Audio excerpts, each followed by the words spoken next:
There's a new picture that's out on the front cover of People magazine. It is Kate Gosselin. And as you know, John and Kate plus 8. Remember her signature do, that funky, what was it? It was just sort of it was an angular cut. Now she's gotten extensions, and she said it's a whole new her. She's 34 years old. She says she's free from her marriage. She's going to focus on raising her kids. That's the old picture of her. I'm very pleased for her. Who gives a monkey's cuss? Who is this person?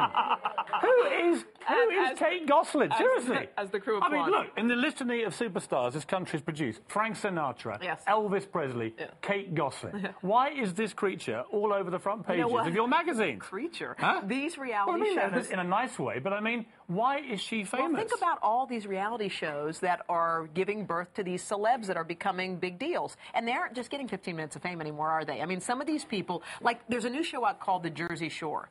These kids are now... like, everybody's talking about them. They'll be in the news probably for a while, and then there'll be another and another. Well, it's the whole Andy Warhol thing, you know, famous for 15 minutes. But it is very here today, gone tomorrow. What I find extraordinary about the Goslins is we're still talking about these people as if they are bona fide celebrities. They haven't done anything. No. They weren't very good parents. They were pretty useless husband and wife. That's it. That's it. I mean, what else are they bringing to the party? They can't say, as far as I'm aware, they don't sing, dance, juggle, fire eat. I mean, on America's Got Talent, there'll be a very short conversation. What do you two clowns do?